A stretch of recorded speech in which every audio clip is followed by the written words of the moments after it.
Righteousness is so much less about our behavior than it is in leaning into the love of God. What a good God.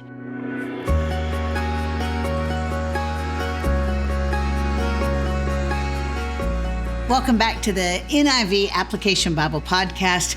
And I want to start by just acknowledging those of y'all who are well-spoken, well-read introverts who do not drink caffeine. Thank you. Thank you for putting up with me. I know I talk fast and I talk a lot, and we're just grateful you stayed with us. We really, really have loved this adventure with you. So just thank you for putting up with me. I want to read from this part at the beginning of this amazing NIV Application Bible called Taking the Next Steps, because that puts Judges, this historical book, into the proper context. This says, the book of Judges describes the life of the Israelites in Canaan after the death of Joshua. Remember, Moses passed the baton of leadership to Joshua. Joshua actually led God's people, the theocracy of Israel, into the land of milk and honey, Canaan, the promised land. And before the Lord had given them kings. Because of their sin against the Lord and failing to destroy all their enemies and then serving the heathen gods of the Canaanites, the Lord allowed their enemies to gain power over them and to destroy their land. When they poured out their hurt to the Lord was faithful to his promises, and in his grace, he sent them judges to deliver them and rule over them. Each time a judge died, however, the people once again regressed to the worship of idols. This cycle characterizes much of the book of Judges. So we're going to look at one of the judges. They've got some really good ones. Deborah was great. Gideon got good. This judge, he was kind of a hot mess from the very beginning. His name is Samson. And for whatever reason, when I was a kid, every single night, my mom used to read to me from this big Bible story picture book. And I always begged her to read the story of Samson. I loved Samson. He was kind of my pretend Bible boyfriend when I was a little girl. And I'm not sure why.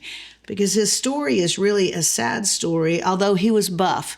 So it may have been the abs I was imagining as a young woman. Here's his story. He was born to a couple who struggled with infertility. I'll just truncate that part.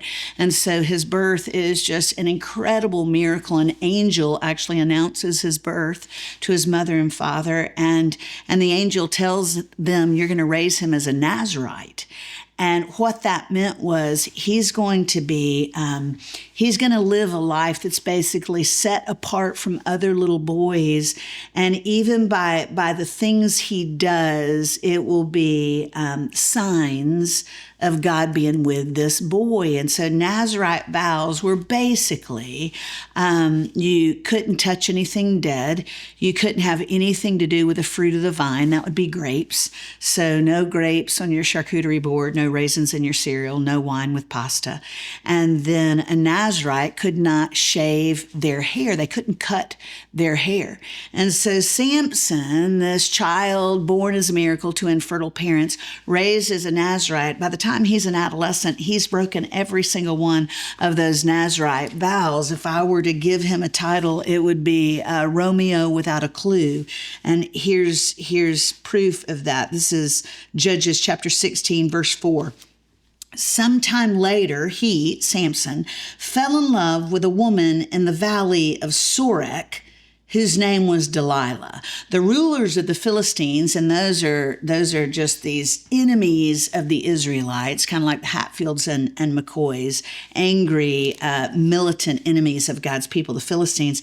They went to her, Delilah, and said, see if you can lure him into showing you the secret of his great strength and how we can overpower him so we may tie him up and subdue him. Each of us will give you 1,100 shekels of silver.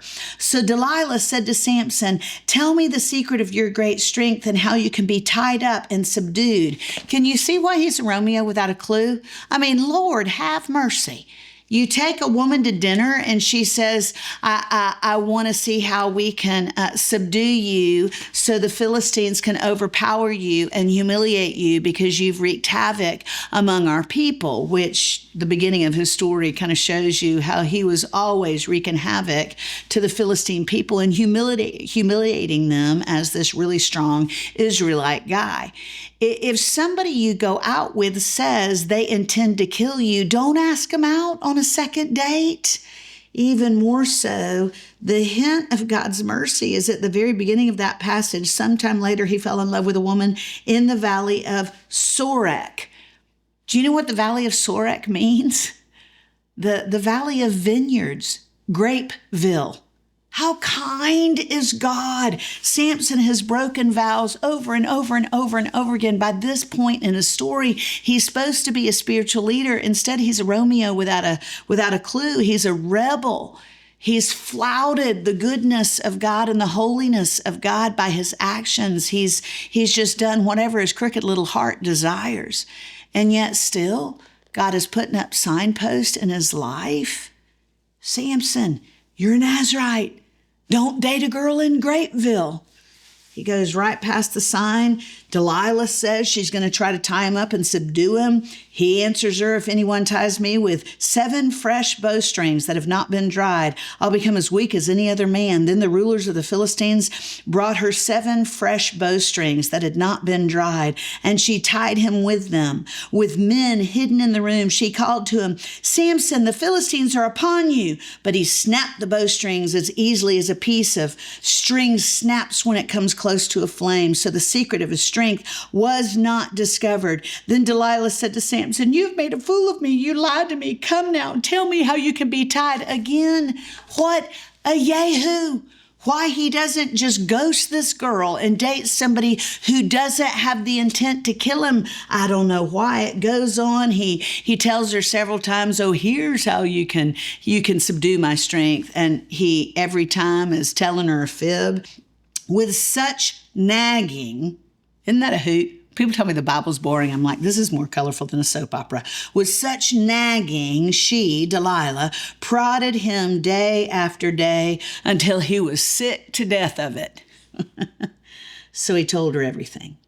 No razor has ever been used on my head, he said, because I have been a Nazirite dedicated to God from my mother's womb. If my head were shaved, my strength would leave me and I would become as weak as any other man. When Delilah saw that he had told her everything, she sent word to the rulers of the Philistines, come back once more. He has told me everything. So the rulers of the Philistines returned with silver in their hands. After putting him to sleep in her lap, she called for someone to shave off the 7 braids of his hair, and so began to subdue him, and his strength left him. Then she called, Samson, the Philistines are upon you. He awoke from his sleep and thought, I'll go out as before and shake myself free. But he did not know that the Lord had left him. Then the Philistines seized him, gouged out his eyes, and took him down to Gaza. Binding him with bronze shackles, they set him to grinding grain in the prison. So they humiliated him. So because he connected with an enemy who was conspiring to subdue him, he followed his own crooked heart instead of the will of God, who's always leading us toward peace, leading us toward what's good for us. Remember how we talked about when you get the 10 Commandments, those are not rules so much as they are promissory parameters leading to a life that God has planned for us of peace, of wholeness, of security, of intimacy with him and good relationships with others. Samson doesn't follow those promissory parameters. Instead, he follows his own crooked heart, and he ends up here blinded by his enemies, humiliated in front of an enemy culture. But here's the hope. Verse 22 of Judges chapter 16, but the hair on his head began to grow again after it had been shaved. God's discipline, there will be discipline if we step out of his will. He's kind. He doesn't try to punk us. He told Samson, don't go to Grapeville. I mean, it's as clear as can be.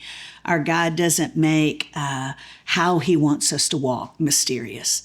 There are other things about the character of God that are mysterious. He's a huge God. Our human minds are finite. We can't understand everything there is to understand about God. But God is not capricious when he tells us how to walk.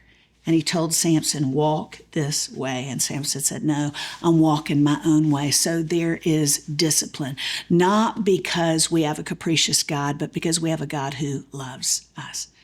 And his discipline is braided with mercy so that he can steer us back into the way he wants us to walk. And the end of Samson's story really shows the mercy of God.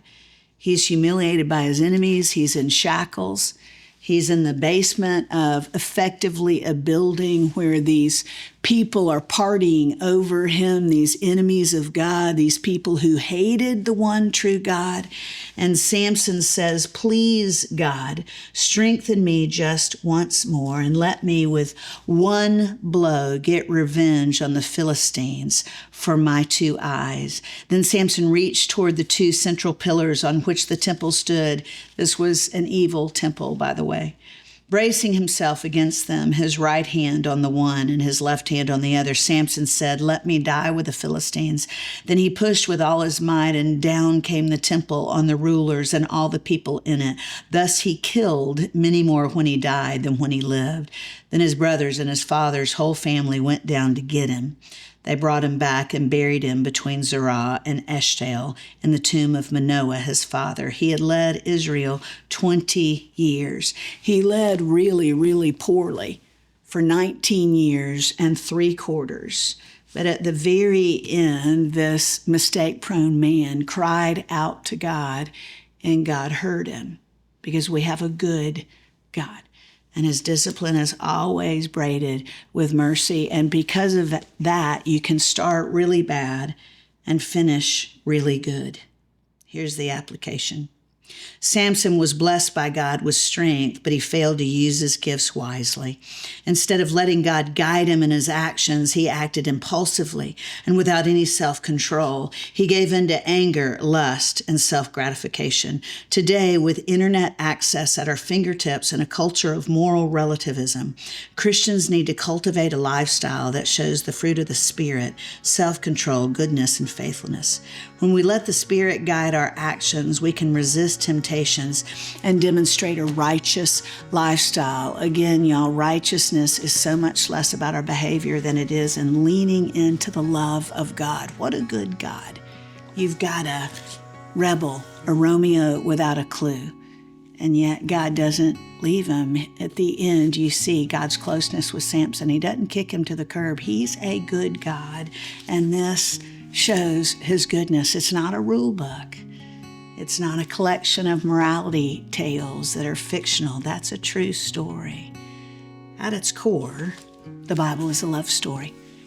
If you'll lean into it, it'll change your life, and maybe it'll keep you from taking a crooked path that leads to your own destruction. Maybe God will use this book even today to herd you back into a path that leads to intimacy with Him, healthy relationships with others, and peace for your heart that maybe is struggling with anxiety even today.